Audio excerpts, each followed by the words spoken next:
morning, good morning, good morning, good morning, good morning. Welcome, everybody. Welcome, welcome, welcome. This morning, we're here to talk to you about parenting in a pandemic. And my name is Mark Hatcher. I work for the global sales team in Amazon. More specifically, I manage a global sales team that is both here in the United States as well as over in Istanbul, Turkey. And that's Turkey. Remember, Turkey is better than chicken. But I'm here with six of my colleagues to talk about some of the nuances of parenting during the pandemic.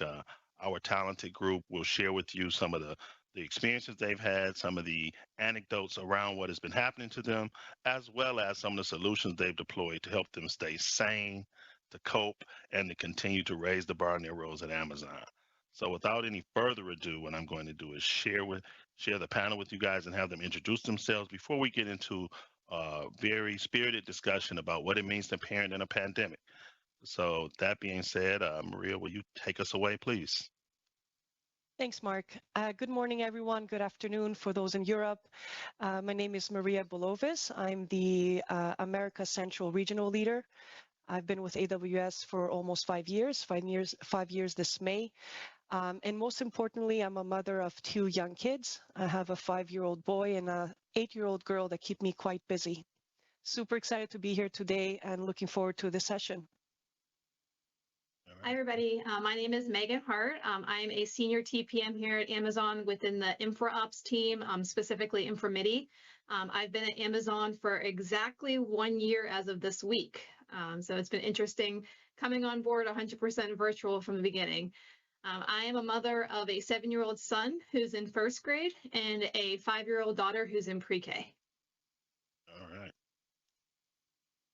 Hi, everyone. My name's Nina Shu. I use the pronouns she and her, and I've been with Amazon for about 6.5 years. I currently am in a role of leading the data center delivery team in APAC from Seattle. And I have two small children, 2.5 and almost 5, both boys, that keep me young and on my toes.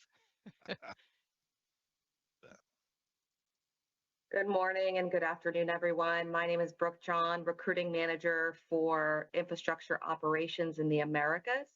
Super excited to be with you all today. I've been with Amazon 4.5 years. Feels like a lot longer most days, but it's been a great 4.5 years. And I think, again, like everyone's saying, most importantly, I am a mom to a very exuberant 2-year-old boy who definitely teaches me something new every single day. So very excited to be here and looking forward to the discussion. Thanks. Hey, greetings team, Brian Keogh.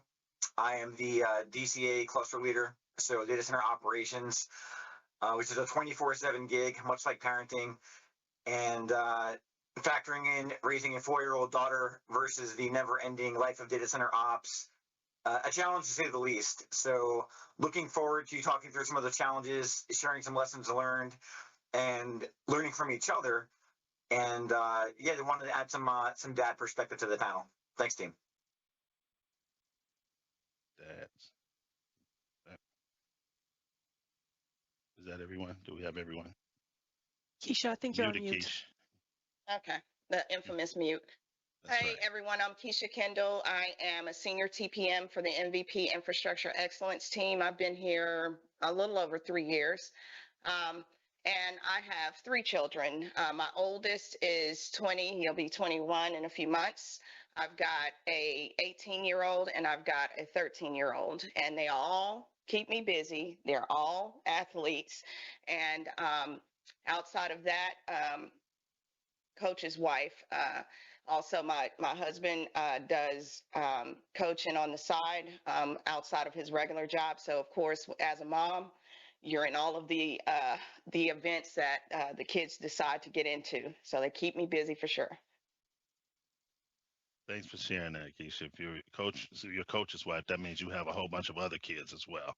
So thank you all for sharing in your intros, your tenures, which I didn't do in your familial structure. So before my 5-year-old who's sitting across from me throws some Cheerios or something at me, I need to mention that I'm a father of three. We have an 18-year-old who's doing the college recruiting circuit right now as a two-sport athlete. We have a 16-year-old, and then we have a 5-year-old. And I've been at Amazon for just under 4 years now. So let's jump right into it. So I guess I'd ask just really it's a rhetorical question, but who would say their life has changed due to the pandemic? Can I see a show of hands here? Show of hands. Me. That's good. Well, I mean, we're roughly 13 months into this thing, and finally, things are looking a little bit brighter. You know, people are getting vaccinated, businesses are opening up, and we're able to have social lives again. So that's a beautiful thing. And you know, at the beginning of the pandemic, we all made significant changes to our lives. We, started to do some things differently than we would normally do. Some of those things allowed us to cope. Some of those things allowed us to thrive. Others allowed us to just survive. And so, you know, the people on this call have all had to adapt in a myriad of ways to get things started. So let's start off. Nina, can you kind of walk me through a day in the life and tell me, like, what does your schedule look like today on a work day, and what has changed for you in the past year? Yeah, I'm sure I am not alone in saying that schedules changed dramatically. And mostly, of course, because the lack of boundaries between work and home life as we're all working from home. And you can hear my 2.5-year-old in the background here because he has so much to say about our daily schedule. Yeah, you know, it's typically we wake up early in the morning, kids generally running around, dogs, take the kiddos out, and we have goats and chickens and ducks on our farm here. Nice. So let all the Nice. animals out, let the two-legged critters run rampant downstairs. And you know, it's a balance all day long of trying to make it work through work meetings and keep the kids occupied because we don't have childcare. But fortunately, I'm very lucky to have my husband, my life partner, who helps me, and we sort of tag team all day long. Good. That's good. See, parenter, juggler, animal trainer, and bar raiser all at the same time. So that's good stuff. See, anybody else want to opine on that? Who else has something to say to share their perspective on a day in the life during the pandemic? I wanted to follow up with Nina. I think it's really, for me, what the difficult part, if I look at pre-COVID, I've been very blessed. I have a lot of family around me, especially the grandparents were a big part. They were like my lifeline. So, you know, both my in-laws and my parents were constantly around, taking care of the kids when they were babies before daycare, bringing food home when, you know, I had long days at the office. And fundamental when I would travel for work, you know, my mom specifically would come and actually live with my family and take care of the kids. So for me, I was so blessed with family around me that having to go from having the grandparents around pretty much 24/7 to having to isolate them and protect them during a pandemic, and then having to figure things out on my own, I needed a plan B quickly. So when all this pandemic started hitting us, and I knew we were heading for lockdowns, I had to figure out, well, how am I going to do this? So I remember calling my sister that lives very close by and saying, okay, Angie, we need a plan and we need to become a bubble. So we actually became each other's bubbles and brought my sister in my bubble during pandemic. And then her and I would help each other out to juggle things around. The other big thing is closed bubble, and then keeping the parents away because we wanted to protect the parents.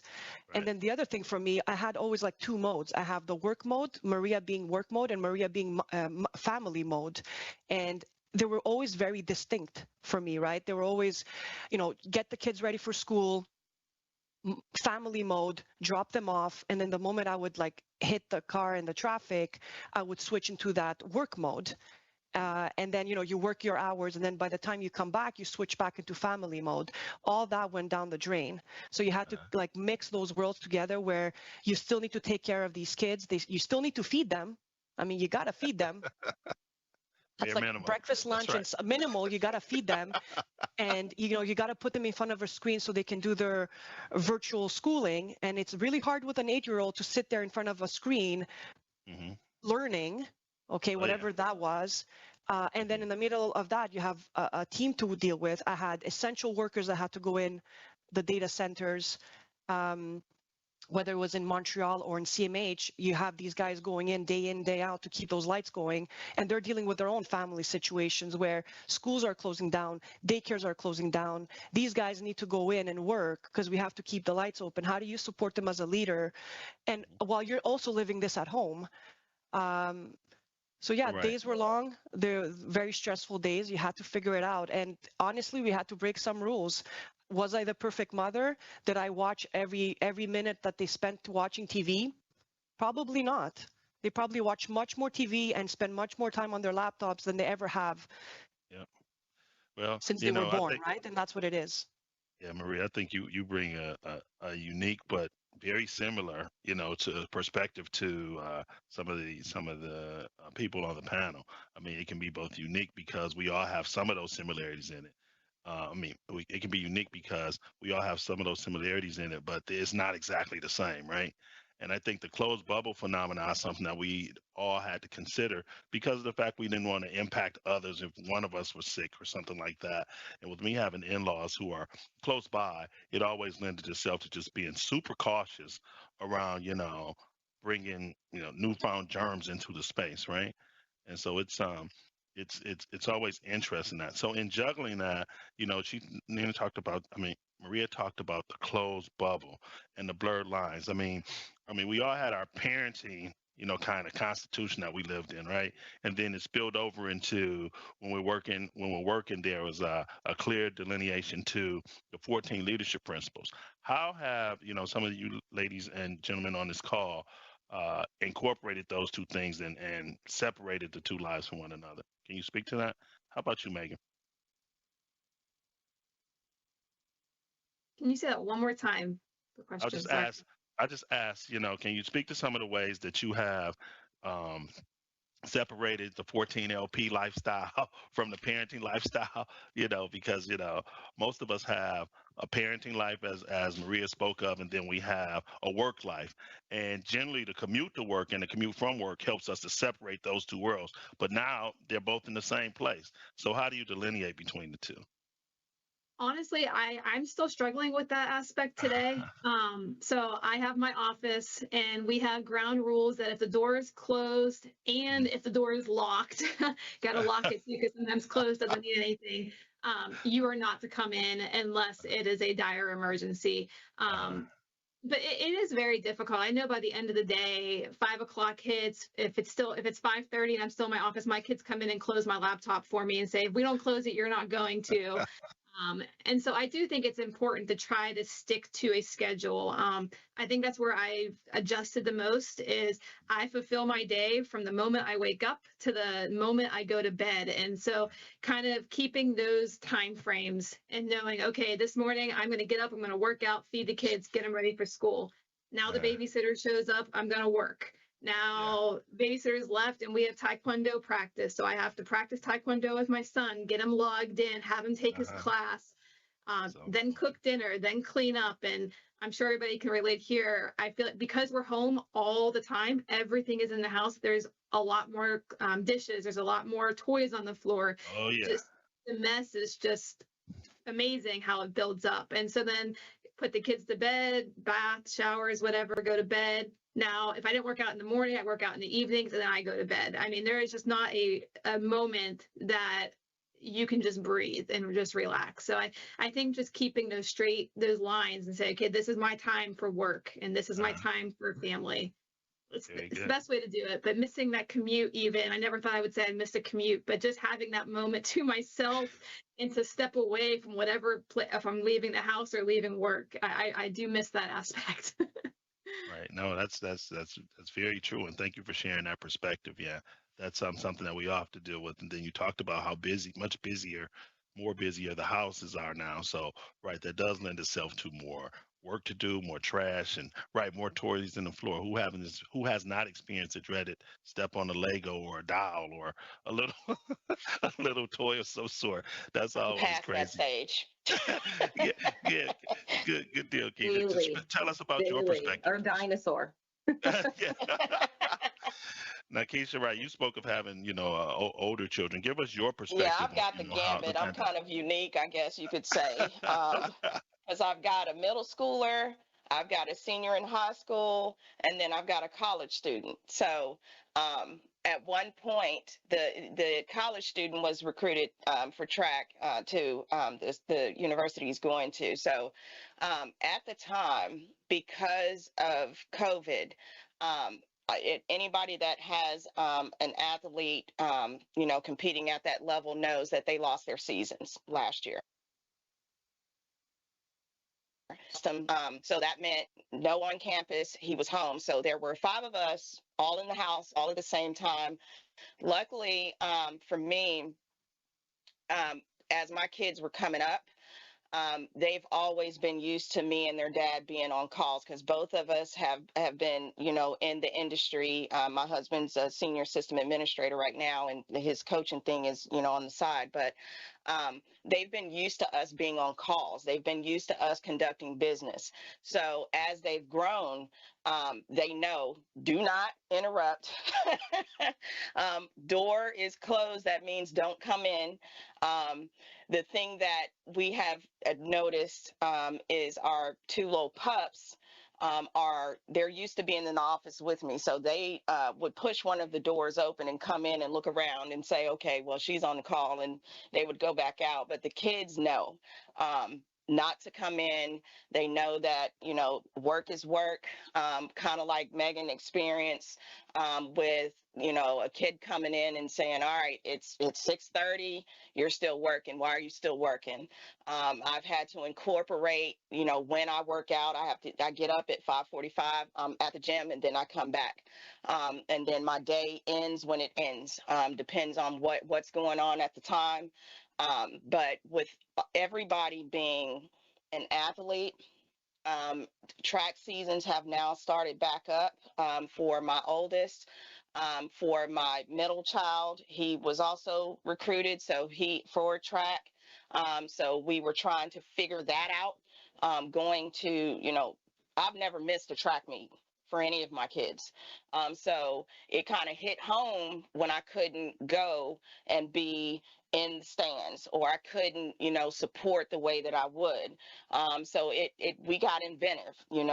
We would scope out, the facility. Okay, can we peek in from the fence and be on the outside and not be in the stands? And then incorporating that with your work life.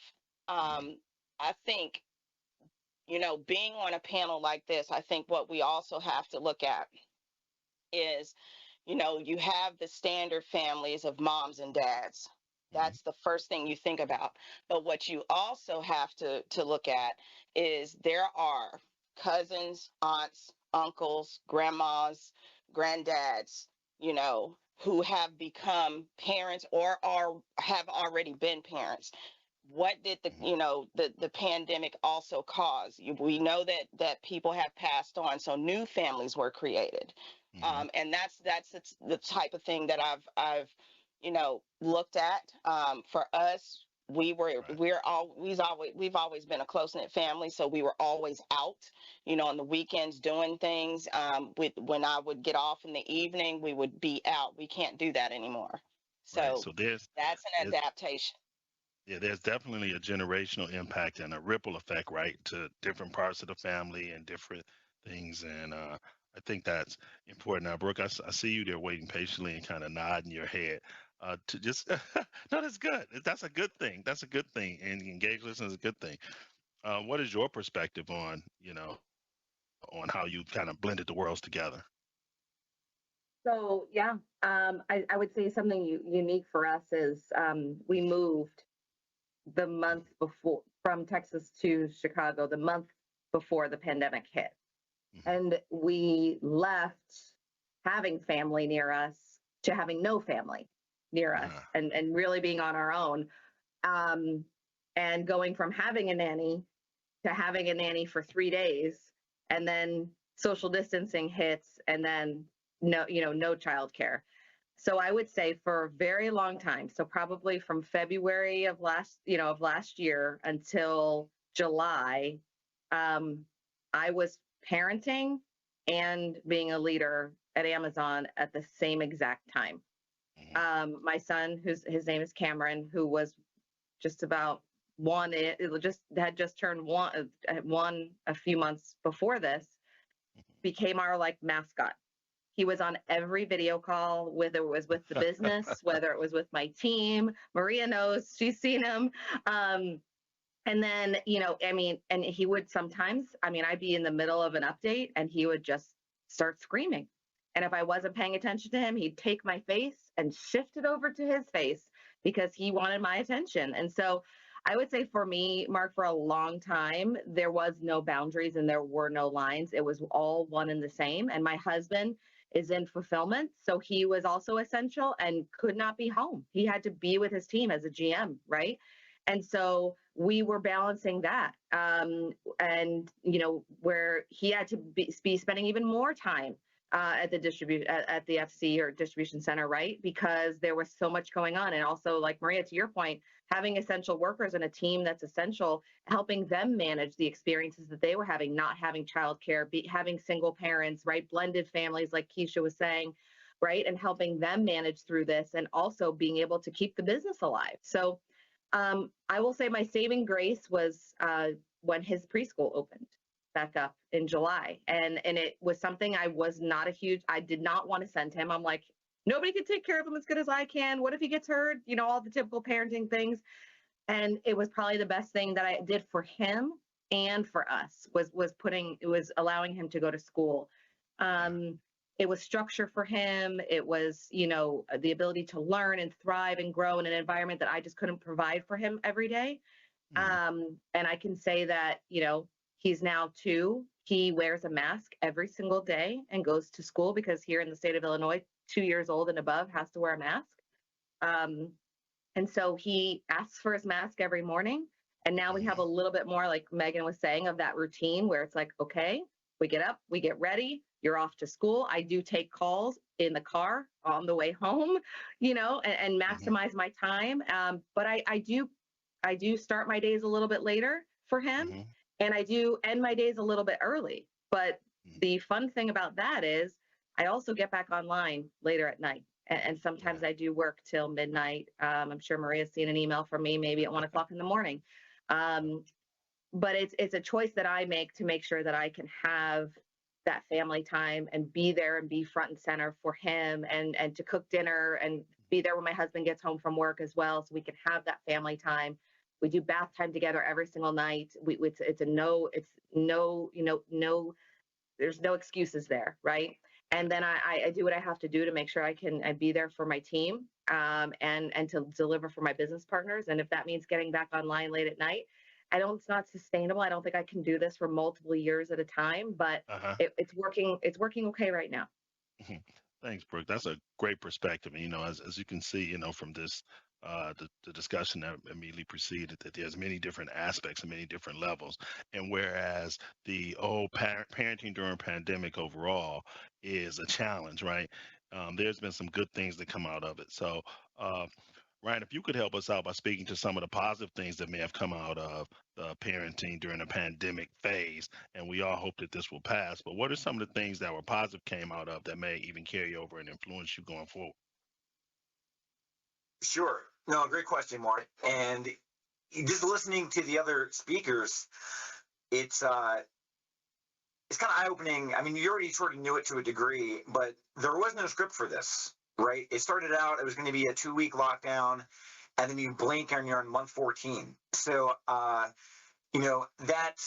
kind of trying to strike that balance between being a good parent and husband and being a good Amazonian leader, spinning a lot of plates, so to speak. Right. From a positive note, I would say that, some of my background is psychology, and there's an expression regarding child psychology that your presence is your present. Right. So I retired out of the Navy and shifted gears immediately into Amazon. So I was gone a lot and, thought I was pretty engaged even though I was gone. With a lot of the boundaries being dissolved and the blurring of the line, so to speak, in current state, working from home primarily, it's given me a newfound appreciation just for those little moments you know, when you hear your kid use a new word, or they're laughing at a video that they've never seen before, or just taking a walk to the park, it's a good reminder to maintain that perspective, and that not to over-index on work to define your entire identity. You know, your job is one slice of the pie. You're also somebody's child, or somebody's sibling, or somebody's parent, right? So it was a really good eye-opener for me as a self-admitted, you know, being a little vocally self-critical, or kind of like a workaholic, right? You got to strike a balance. To Brooke's point, it's not sustainable. And you know, I think the first time I started falling asleep typing, I was like, man, this has never happened before. And I'm a high energy dude. So, yeah, I would say on a positive note, it's given me a new sense of appreciation. And it's reminded me to just make the time, you know, to be present in those moments when you have that time. And what I've done, Mark, strategy-wise, is if I'm on a call where I don't play a critical role, it's mainly informational for me, I'll have my daughter run around. You know, you might have seen her on a call. I'll typically refer to her jokingly as my accountant if she jumps on video with me. You know, Jeff PG's seen her plenty as my accountant during our one-on-ones. But it's if it's a more sensitive call, Mark, or I have to do an interview, in that case, I'll occasionally go over to like IED 55 and leverage the office space there, so it's a little more secluded, and I can just zone in. But just, you know, trying to exercise some judgment there in those moments on when I can be a little more flexible, and when I really need to go, you know, hardcore 14 LP Amazonian. And it's a learning process. Like it's, you know, as stated earlier, there was no script. There is no single, totally universal, absolute truth right answer. It's very much case by case, day by day. And then the other X factor variable in that equation is trying to read your significant other, right? You know, your spouse, in my case. If I see my wife's kind of getting a little burnt out or a little frazzled stress-wise, maybe I'll start delegating and empowering my team a little more. You know, hey, Matt, can you cover this meeting or jump on this call? These are my notes. And then I'll take the daughter out for a walk, and everybody exhales and diffuses, and you kind of reset for a second. But those are some of the positives in summary for me. No, that's good. Thanks for sharing that, Ryan. I think you cover some really cool points as well. The indiscriminate cameos, you've heard everybody talking about those, where the kids just kind of appear and they're dancing around or pulling faces and things like that. So that's you know, I think whereas before it would you know, scare you to death and make you feel like put out. Now it's kind of just a rite of passage.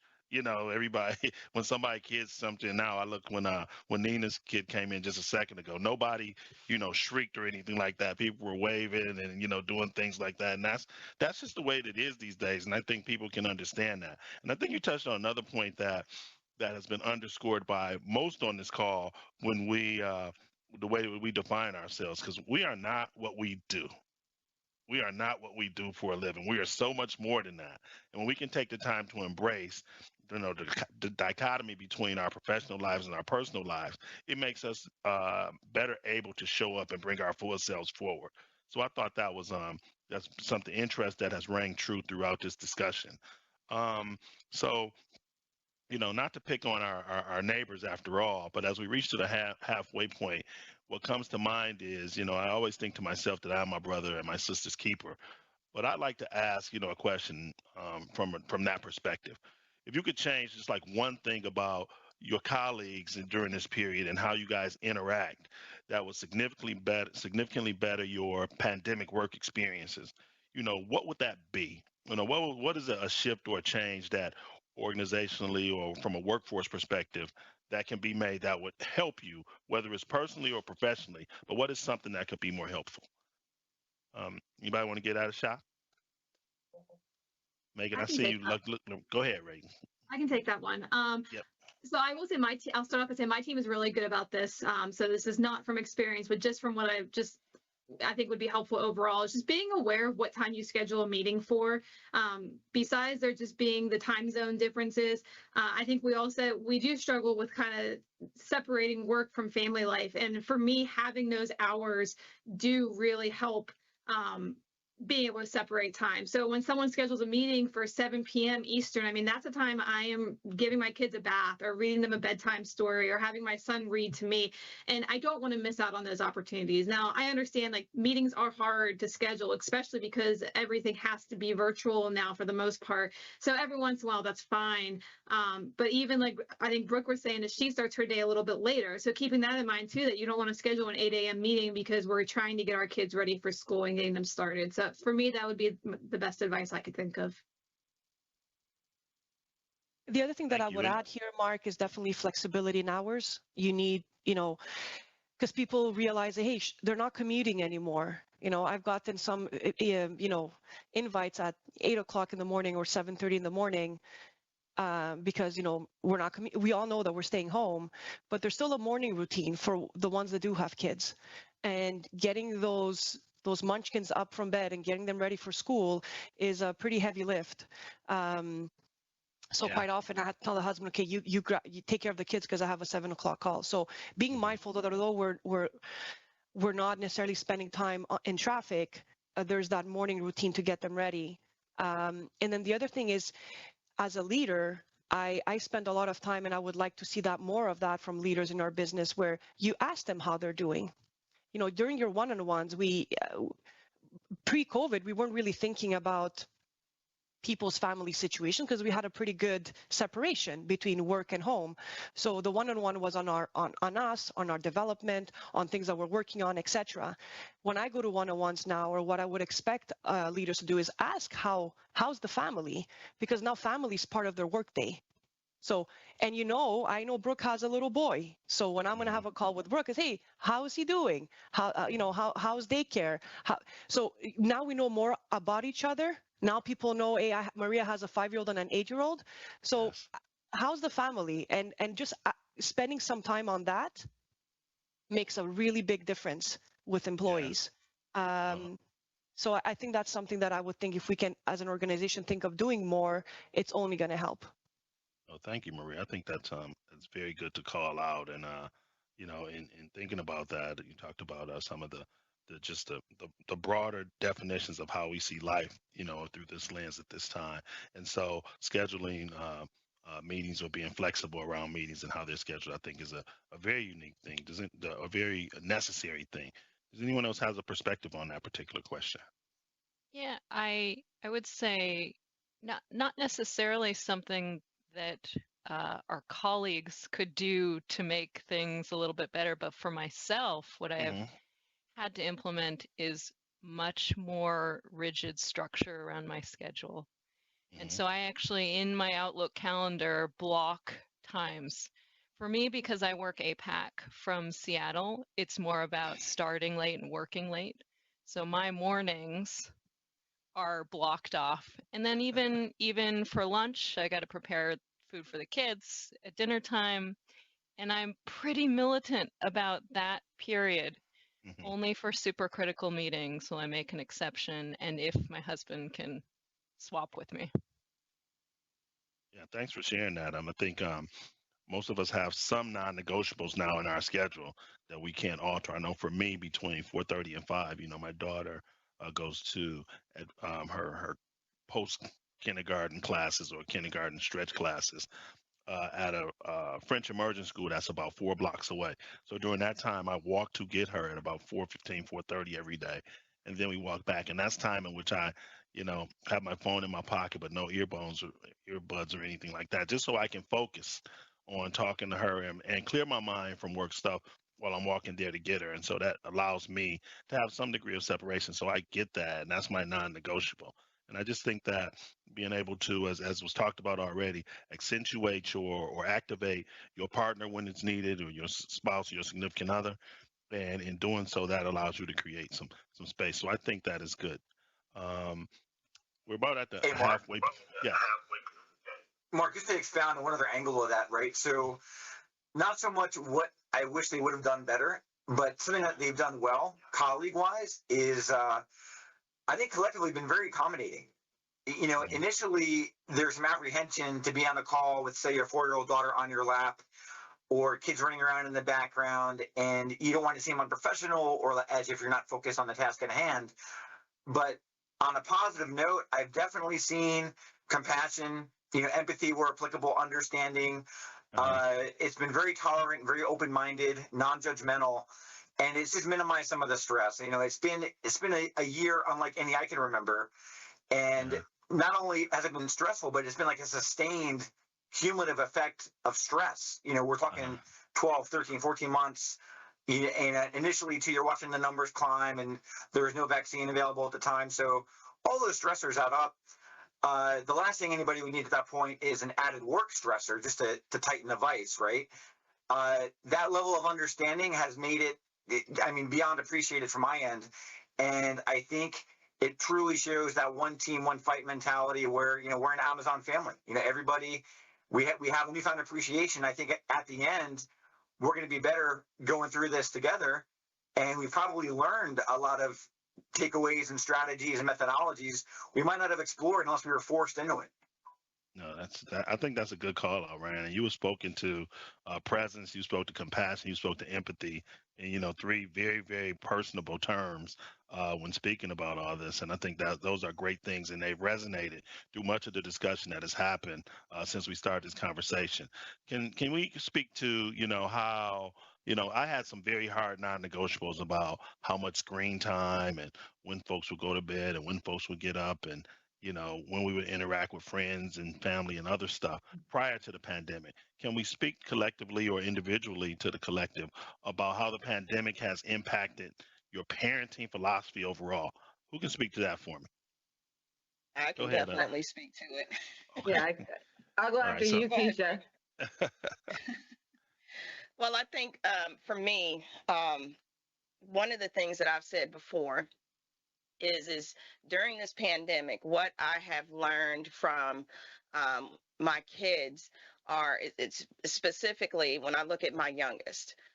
She has made me step my game up when it comes to the screen time, the technology, and such, because I already knew that she was technical, right? But she's been able to assist her teachers in ways from a technical aspect that I didn't know she actually knew. She would sit and watch me and her dad do certain things, and she apparently has picked it up. And I think from a screen time perspective, we don't have that much of an issue with them being in front of the computer as much, because I think them having to be in the virtual environment all day, to the point where they're like, okay, when school's over, I don't want to see a computer. I don't want to see a screen. I don't want to do anything. I'm done.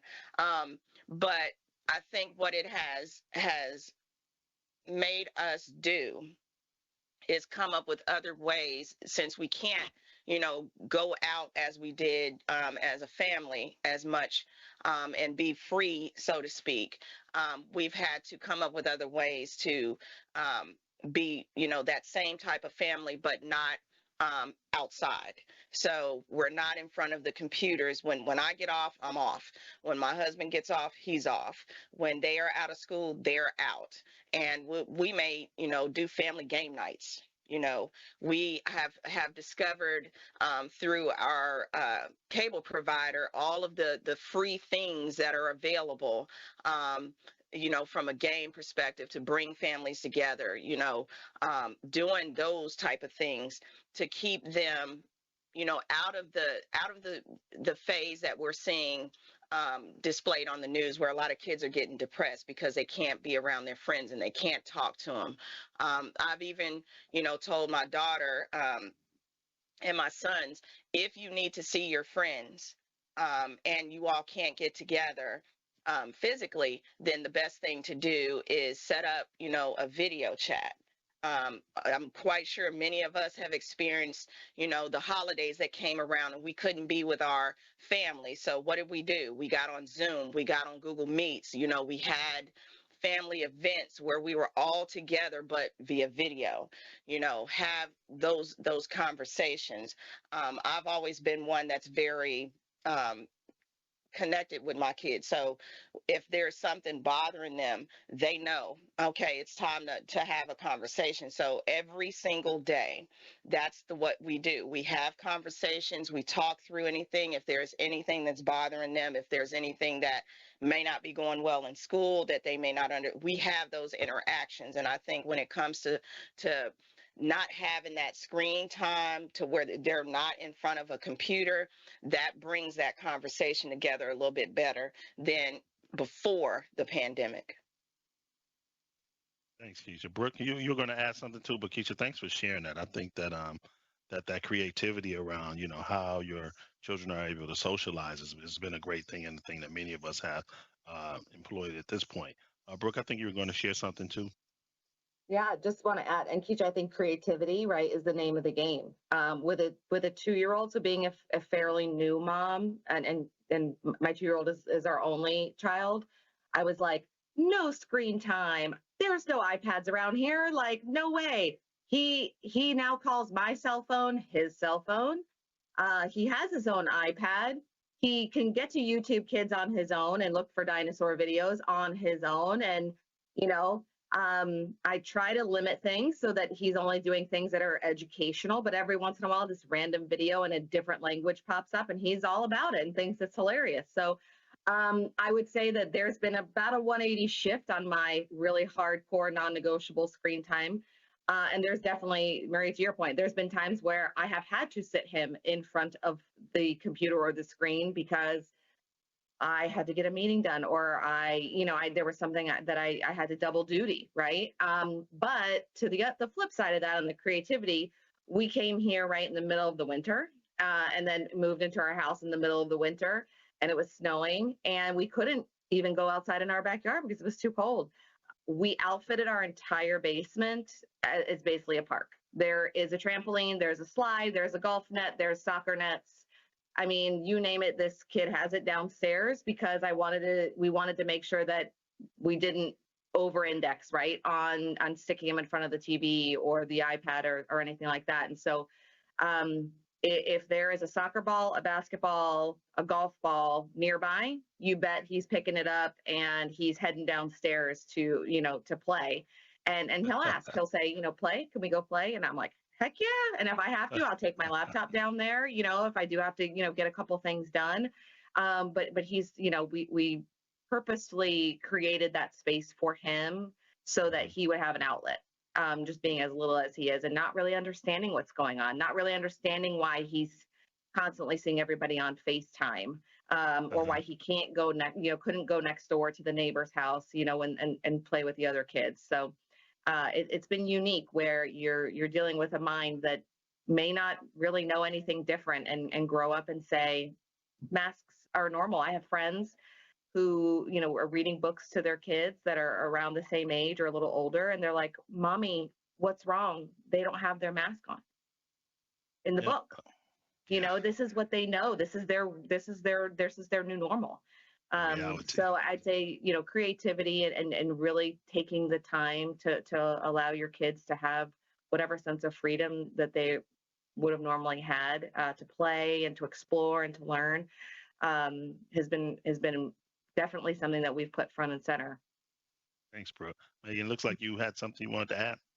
Yeah, I just wanted to add something quick on this topic. So for us, for electronics, it used to be watching TV, watching YouTube videos. But I feel like since this all started, we kind of changed the way we use electronics. We definitely use them a lot more. But between the hours of like 9 and 4, when our nanny's here, there's no electronic time or no iPad time. I'll say they'll still watch TV during lunch or something like that. But my kids are very extroverted. They like to interact with people, and we've been very strict about not interacting with people right now. So we have found that just from the cameos during work meetings, my daughter has met one of my coworkers' daughters, and they have become best friends, and they have never met in person. My daughter calls her best friend, and his daughter's done with school like 3:30 every day. So 3:30 hits, and my daughter wants to call her. So they call and they'll play Roblox together. And it's just really interesting to see their personalities come out and being able to make friends. My son, he does school completely from home. home, and I was really worried he wasn't going to make friends. And on the call the one day, they were during break and they were talking, and the one kid said, "Oh, I wish I could see you in person." And everybody was just like, "Oh, like that's so sad." But so we set up Xbox, and he calls his friends on the Xbox, and they play games with each other. So we try to use the technology and electronic time to have them have those social connections without actually being in person with each other. So I think it's been a good change, and we're more open to giving them more time because it's allowing them that play time and social time. Thanks for sharing that. I think that's great to talk about, the innovative ways that we've used technology to kind of still allow our kids to be, very, very social. And I think in this call, we have talked a lot about, how the pandemic has impacted us and how we've made some adjustments. Can we be visionaries for a second and speak to what are some of the ways that we'll embrace the new normal as we go back to work? More specifically, just speaking to, at the end of the day, what's the biggest adjustment you'll expect to make once we're back to our regular workflows? Anybody want to get that one a shot? Well, I'll speak up for myself. Here's what I expect to make. I still expect to have some hard, coded times in which I'm going to block off for family time and block off for developmental time. But what I've also found in this space where I no longer have the commute time, right?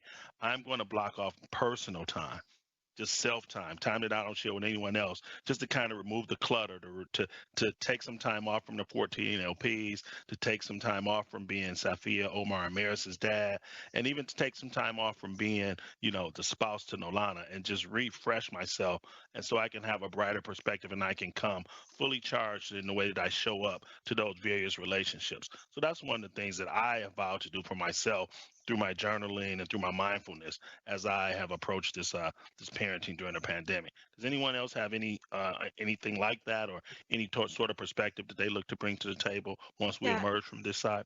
Yeah, Mark, I could take that one. From my end, I think it's +1 on everything you just said. I think although we just spoke about all the craziness we had to deal with, there was a lot of good that came out of this pandemic as well with us and our families. Like, I've never felt as close to my kids as I felt as I'm feeling right now. I saw sides of my kids that I have never seen before. I saw my daughter virtually learning in front of her teacher and her friends, and the sassiness that I saw that came out of my daughter that I had never seen before. Because you throw them into school, you kind of, hey, go to school, and what happens in that school, the way they interact with their friends and their teachers, and the way they respond to questions, it's something that I didn't have preview, right? So it got me closer to them. We did a lot of things together that I would have never normally hadn't, like, the gardening. I talked about it in a past fire chat, but I built a huge garden last summer, and it was like a big commitment for the family. The kids got involved, from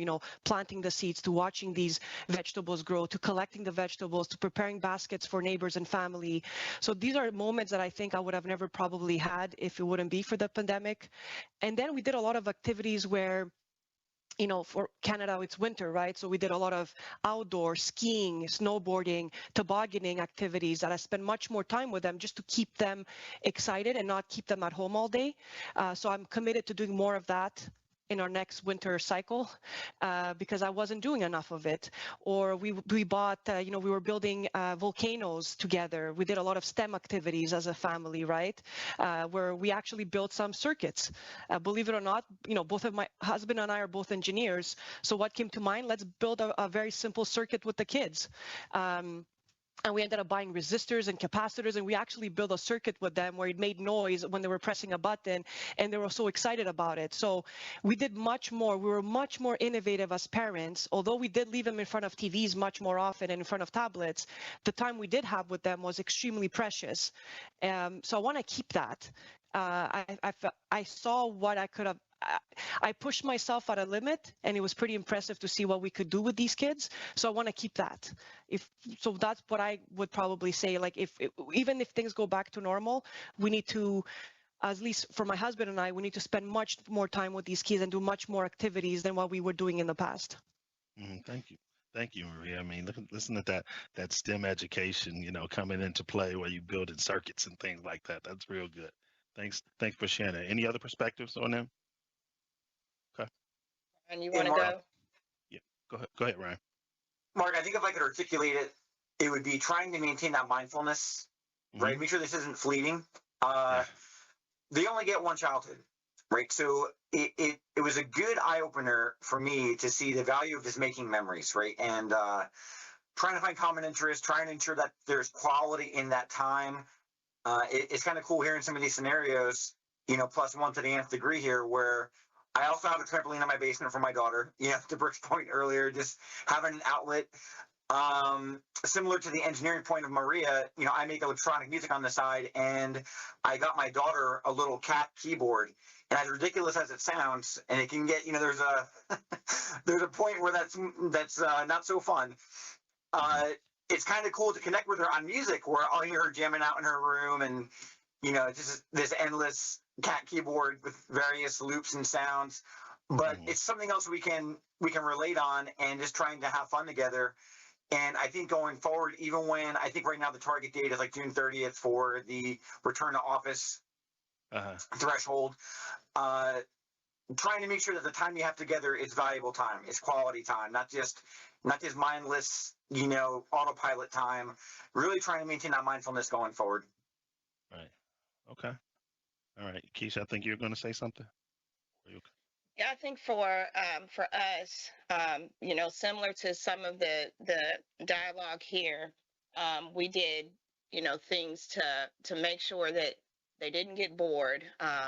They didn't, you know, fall into a stereotypical, you know, aspect of what the pandemic causes people mentally, right? Scavenger hunts, board games, theater nights, you know, lots of STEM activities to challenge their mind. My kids have learned, I've taught them, you know, things on my level of Excel, you know, things like that, just to not only challenge them, but to keep them involved and not let the pandemic be this depressing moment. Because at the end of the day, once everything goes back to quote unquote normal, I don't believe that there will be a normal of what we were used to. Everything will change. It won't be us going back to how we used to be, because this last year and couple months has totally changed us all. At the end of the day, new families have been created because of the pandemic. Families have been brought closer together. So I think at the end of the day, once everything, if we, you know, once we go back to office, there's still going to be a point where I'm not going to work after a certain time, right? To your point, Mark, there's a shutdown period. There's not this, you sacrifice your family for work, or, you know, you sacrifice, you know, that time, because you find that as you're talking to your kids and as you're adapting to a situation, it's not only your kids that you're finding new information about, your moms, your dads, you know, things that have come up, people who you may not have been as close to before, you are now because of the pandemic. So I think a lot of that will change how we move forward, just because of the pandemic that we've experienced over the last year and some months. I think that's a very good call out, and I really like the way that you guys kind of stated that. So as we come down home stretch with about 5 minutes to go, what I typically like to do is ask a rapid fire question or two, just to kind of get some perspective beyond the serve and volley kind of questions. So what I'm going to do is ask like just one or two questions, and you guys can just kind of one by one, just kind of state your answer to it, and then we'll check the queue to see if there are any questions from the audience to make sure that we've heard a different perspective other than what's in our own personal echo chamber here. Does that make sense? Are you guys ready for that? All right, let's do it. So the first, kind of rapid fire question, I don't know how many of these we'll get through, but it is, how would you personally like to emerge differently post-pandemic, just personally, not even professionally? And we'll go in alphabetical order again. So we'll go with Maria. How would you like to emerge personally, just in a quick flash, 15, 20 seconds? get back in shape.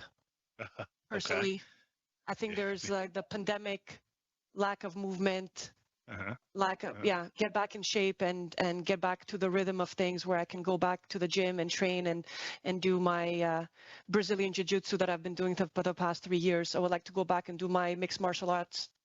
Very Get good. into it. Thank you. Next up is Megan, right?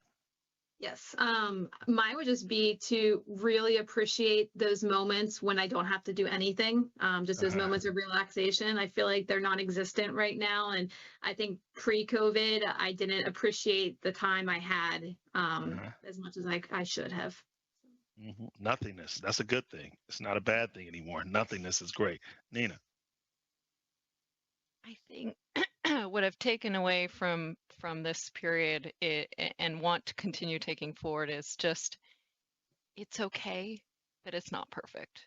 Yeah. Like we've all like given some really good ideas and examples like, oh my gosh, if I could build circuits with my kids, wow, cool. Like, you know, it's okay if they sit in front of the TV. They're going to be okay if they eat snacks for dinner. It's all right. Be kind to yourself. Good. That's right. Be good to yourself, right? Go ahead, Brooke. I'd say for me, just taking a little bit of personal time and knowing that I can be a wife and a really great wife and a really great mother, but I also have to take care of myself and making sure. I mean, sometimes that taking care of myself does happen at 1 o'clock in the morning, but even if it is 1 o'clock in the morning, I'm cool with that because I'm taking a time out to like just do something for myself. And to just be mindful. I like what Mark, both you and Ryan have said, is just being mindful of the time that we have and kind of soaking it all in. So I want to make sure I keep that up. Mm-hmm. And Ryan? Yeah, plus one of the self-care comments and the other comments, Mark. One thing that I miss personally, I'm looking forward to getting back into a higher priority state, is just community engagement, community interaction. This is the first year I have not coached some level of football, even as a hobbyist, in over a decade. So it was just weird for me. Right? All the sports were canceled, like Keisha mentioned earlier, and that's one of those things where I gain a lot of fulfillment and it's a rewarding sense trying to help mold young minds just beyond your own children. So looking forward to a little more freedom there, a little more community interaction, a little more community engagement, and trying to carry that Amazon flag, that we are the good guys out into the into the environment, into the community. Oh, that's good. And Keisha, bring us in. I think for me, I'm looking at taking up an additional sport for myself. It's either going to be kickboxing, bungee can, or field hockey. It's going to be one of those three. I don't know yet. Raise the bar, why don't you? Field hockey back in the day, yeah. But I'm really into martial arts, so that's we're going to figure it out and go. Mm-hmm. Okay, so I think we're inside of 2 minutes. So I wanted to first say, before I close, I want to say thank you all for being part of such a rich discussion and for such a phenomenal experience in terms of how we parented during the pandemic. I think what comes to mind for me and how I'd like to show up and the things that I'd like to employ, going forward is first, I'm not sure if you all on this call have read the 4 agreements, but the first one is let your word be impeccable. The second one is, don't make assumptions. The third one is to don't take things personally. And the fourth one is to always, always, always do your best. So if I can deploy those things while standing true in the face of all that the pandemic has brought us, both positively and negatively, I think that'll be, great, and it'll make me a better person. And then last but certainly not least, this is my personal mantra, which is presence over perfection. You do not have to be perfect, but you got to be present. And if you're present through those things, you can accomplish all. So with that, I'll say, thanks for participating today. Thanks for being a part of such a wonderful experience. And we all rock together, okay? So have a great day, and we will all be in touch. Can everybody throw up a peace sign? Peace out.